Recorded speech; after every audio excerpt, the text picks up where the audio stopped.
Assalamualaikum sahabat-sahabat yang dirahmati oleh Allah. Hari ini saya akan menceritakan sebuah kisah nyata yang penuh pelajaran, tentang ujian dan kesabaran, tentang bagaimana Allah menunjukkan kekuasaannya melalui alam yang bergerak. Namun sebelum itu, mari kita awali dengan menuliskan sholawat kepada Nabi Muhammad Shallallahu Alaihi Wasallam di kolom komentar, agar kelak menjadi saksi di yaumul akhir bahwa kita adalah bagian dari umat yang mencintai beliau. Dan jangan lupa untuk like dan subscribe channel ini, karena setiap klikmu menjadi bagian dari amal jariah, menyebarkan dakwah dan mengajak pada kebaikan. Insya Allah akan kembali kepadamu sebagai pahala yang terus mengalir.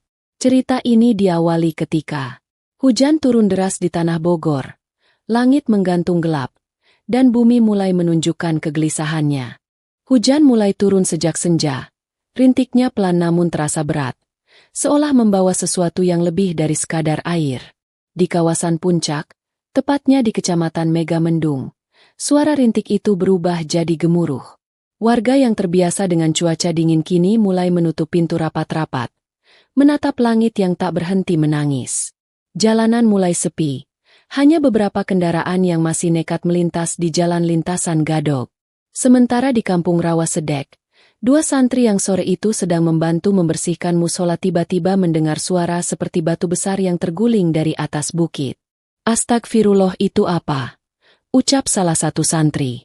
Sebelum mereka sempat lari, longsoran besar menerjang dari atas, menabrak dinding rumah di samping musola dan menyeret tanah basah bercampur batu besar ke bawah. Satu santri berhasil meloncat ke sisi jalan. Tubuhnya berlumur lumpur, nafasnya memburu. Tapi yang satu lagi menghilang tertimbun material longsor. Teriakan minta tolong memecah keheningan malam. Warga berlari keluar, membawa senter dan alat seadanya. Dari balik kegelapan, suara orang menangis terdengar, bercampur dengan doa yang terus dilantunkan. Air mata jatuh bercampur hujan. Tak lama, petugas BPBD datang dengan lampu sorot dan skop, menggali di tengah dinginnya malam. Tanah terus berguguran. Hujan belum juga reda.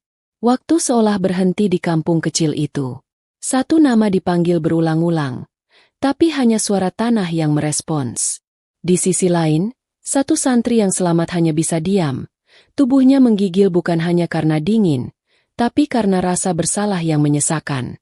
Di kejauhan, suara bendungan Katulampa mulai meningkat. Aliran sungai Ciliwung meluap perlahan. Dan malam pun semakin larut. Namun penderitaan baru saja dimulai. Hujan tidak memilih tempat.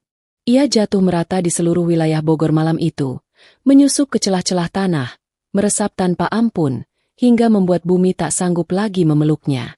Di Kecamatan Leui Sadeng, tepatnya di Desa Kalong, ada sebuah warung kecil di pinggir jalan.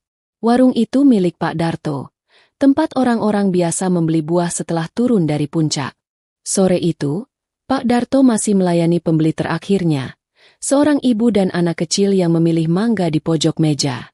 Tak ada yang menyangka tebing di belakang warung, yang selama ini mereka anggap kokoh, tiba-tiba retak. Suara retakan terdengar seperti petir. Lalu tanpa aba-aba, tanah di belakang warung longsor, menimpa warung dengan suara gemuruh yang membekukan waktu. Orang-orang di sekitar berteriak. Dagangan buah terpental ke jalan raya, berserakan seperti ditabur angin jahat. Ibu dan anak kecil itu tertimpa kayu dan dinding, tubuh mereka terluka, tapi masih bisa bernafas.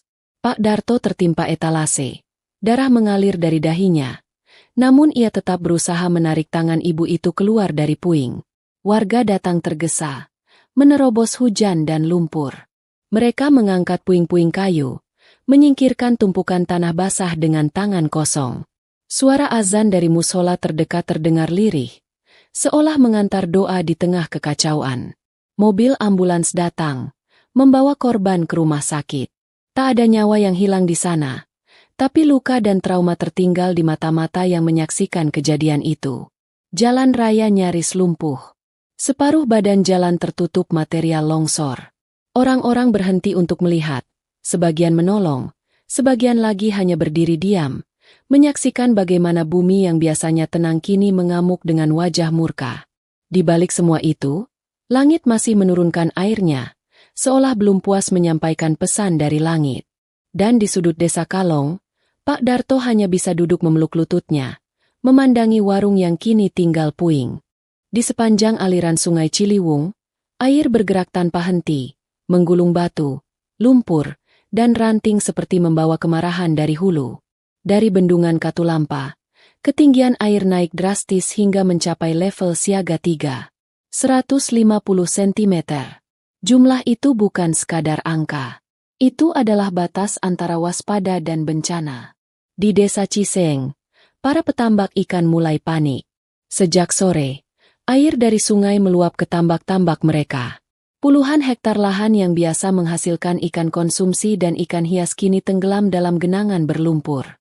Para petani berdiri di pinggir tambak, menyaksikan jerih payah mereka hanyut dalam arus. Ikan-ikan kita, Pak, hilang semua. Ucap seorang bapak dengan suara yang nyaris pecah. Tak ada waktu menyelamatkan.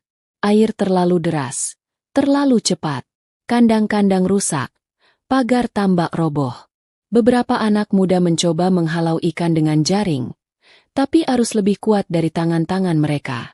Di sisi lain, banjir lintasan mulai melumpuhkan akses jalan di Gadok dan Taman Sari.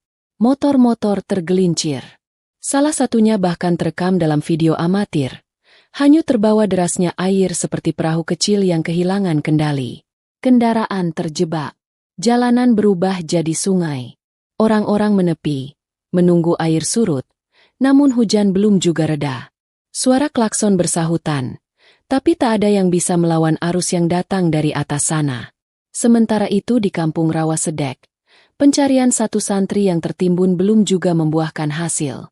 Relawan, petugas BPBD, dan warga bekerja dalam diam. Hanya suara skop dan doa yang terdengar. Tanah terus digali, pelan-pelan, karena tiap inci mengandung harapan. Di bawah langit yang gelap, kota Bogor tidak tidur malam itu. Bukan karena lampu, tapi karena hati yang terus berjaga. Sebab air yang turun dari langit malam ini, bukan hanya air, tapi ujian. Dan ujian itu belum selesai. Pagi belum benar-benar datang ketika suara azan subuh terdengar pelan dari masjid di desa Megamendung. Embun belum sempat jatuh, tapi tanah sudah basah lebih dulu oleh hujan yang belum berhenti. Udara dingin menusuk hingga tulang. Tapi tak ada yang pulang. Semua tetap di lokasi longsor. Mereka tak mau menyerah pada waktu. Di antara tim pencari, ada seorang pria paruh-baya dengan mata sembab. Dia adalah guru dari dua santri yang tertimpa longsor semalam. Sejak malam tadi ia tak beranjak. Berdiri mematung menatap gundukan tanah. Tangannya menggenggam tasbih. Bibirnya bergetar tanpa suara. Ya Allah, jika masih hidup, lindungi muridku jika sudah takdirnya, pulangkan dia dalam damai. Sekop dan cangkul bergantian mengoyak tanah. Batu besar dipindahkan. Potongan atap rumah ditarik keluar. Jam demi jam berlalu. Lalu sebuah teriakan pecah dari seorang petugas. Ada kain putih. Semua mendekat. Jantung mereka berdetak lebih cepat. Perlahan, tanah di sekitarnya disingkirkan. Tubuh seorang anak laki-laki mulai terlihat. Tertimbun separuh. Wajahnya pucat dan diam.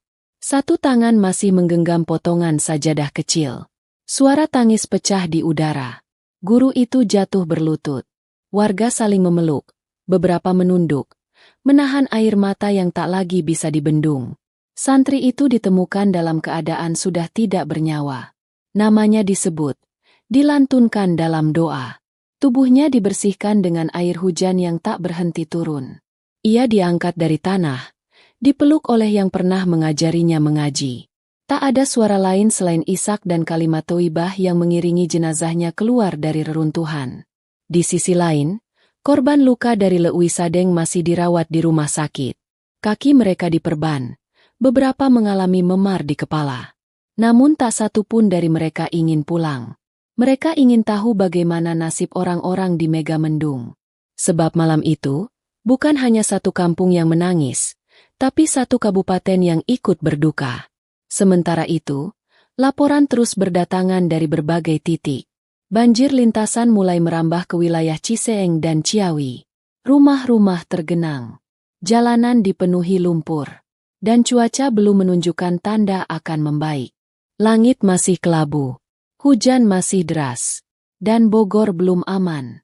Jam di bendungan Katulampa menunjukkan pukul 7 pagi ketika sirine peringatan kembali berbunyi. Suara itu menggema di sepanjang bantaran Sungai Ciliwung, menggetarkan hati siapapun yang mendengarnya. Status masih siaga 3. Tinggi muka air masih di angka 150 cm. Debit air tetap tinggi, mengalir deras menuju hilir. Pak Andi, penjaga pintu air, berdiri di tepi jembatan dengan wajah penuh cemas. Ia sudah bertugas di sana lebih dari 20 tahun. Tapi malam itu, dan pagi ini, terasa berbeda. Air yang datang seperti membawa beban yang belum pernah ia lihat sebelumnya. Jika Jakarta diguyur hujan lagi, gumamnya lirih, air ini akan sampai ke Manggarai dalam waktu kurang dari 12 jam. Sementara itu di Ciseng, petambak ikan mulai menghitung kerugian. Bukan hanya kolam yang hancur, tapi juga masa depan mereka. Ikan-ikan yang selama ini dirawat seperti anak sendiri kini raib, hanyut dalam derasnya banjir. Sebagian dari mereka hanya duduk diam, menatap lahan yang kini seperti danau liar tanpa batas. Seorang ibu menggenggam ember kosong, matanya kosong. Tak ada yang bisa diselamatkan. Di desa Laladon dan Ciomas, banjir lintasan kembali terjadi. Air masuk ke rumah-rumah warga, memaksa mereka mengangkat perabotan ke tempat lebih tinggi. Anak-anak menangis ketakutan. Seorang bapak berdiri di depan pintu, menahan air dengan karung pasir yang ia tumpuk sejak dini hari. Petugas dari BPBD kelelahan. Wajah mereka penuh lumpur dan lelah, tapi langkah mereka tak berhenti. Mereka berpindah dari satu lokasi ke lokasi lain, dari Megamendung ke Leuwi Sadeng, dari Ciseng ke Ciawi. Setiap titik membawa cerita. Setiap rumah menyimpan luka.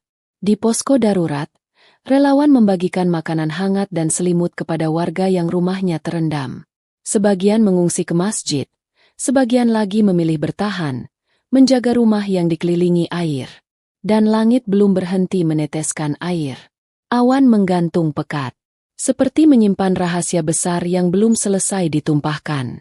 Sementara itu, di Jalan Raya Puncak, kendaraan tersendat. Lumpur dan air masih menutup sebagian jalur. Suara klakson bersahutan, tapi tak satu pun bisa mempercepat perjalanan. Di balik kaca mobil, wajah-wajah cemas menatap keluar, melihat bagaimana alam mengambil alih jalanan. Dan di tengah semua itu, suara takbir masih terdengar dari masjid kecil di Megamendung. Santri yang ditemukan tertimbun tanah telah dimandikan dan dikafani. Jasadnya dibaringkan di antara warga yang mengantarkan dengan doa. Tidak ada tangis yang keras, hanya bisikan pelan yang menyerahkan segalanya kepada kehendak Allah. Beberapa hari telah berlalu sejak hujan mengguyur Bogor tanpa henti. Langit kini mulai cerah, meski bekas luka masih tergurat di mana-mana. Di Megamendung, batu-batu besar masih berserakan di pinggir jalan. Tanah longsor yang menelan satu nyawa kini sudah dipagari garis polisi. Warga membersihkan reruntuhan dengan semangat baru, walau tubuh mereka belum sepenuhnya pulih.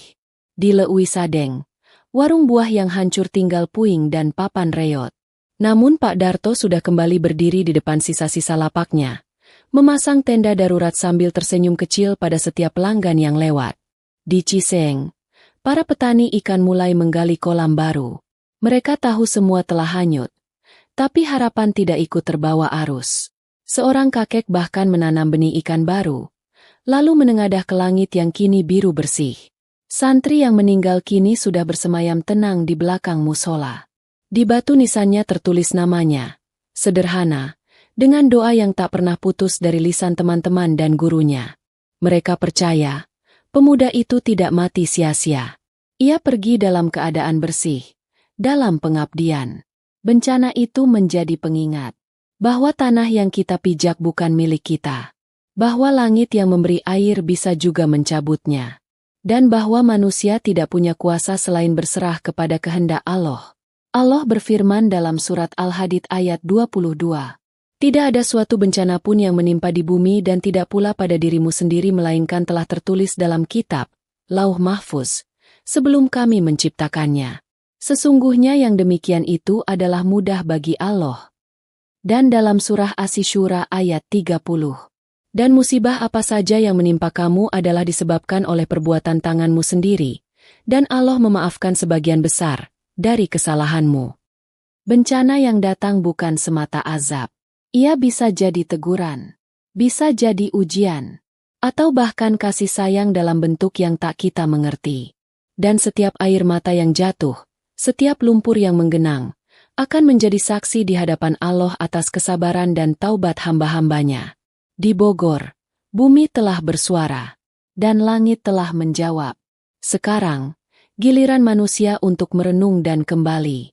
Sahabat-sahabat yang dirahmati Allah, itulah akhir dari kisah yang bukan hanya menjadi peristiwa, tapi juga menjadi peringatan, bahwa setiap tetes hujan, setiap gerakan tanah, dan setiap musibah yang terjadi, semuanya bukan tanpa sebab. Bisa jadi itu adalah bentuk teguran, bisa jadi itu adalah penghapus dosa, atau bisa jadi itu adalah cara Allah menunjukkan kasih sayangnya agar kita kembali mengingat dan bersujud kepadanya. Mari kita ambil hikmah dari kejadian ini. Mari kita tingkatkan taubat, perbanyak istighfar, dan jangan pernah tinggalkan sholawat atas Nabi Muhammad Shallallahu Alaihi Wasallam. Dan sebelum video ini ditutup, saya ajakmu semua untuk menuliskan Inna lillahi wa inna ilaihi roji'un sebagai bentuk empati kita kepada para korban. Serta jangan lupa like, subscribe, dan bagikan video ini. Semoga menjadi amal jariah untukmu dan menjadi jalan dakwah yang terus menyala hingga akhir zaman. Wassalamualaikum warahmatullahi wabarakatuh.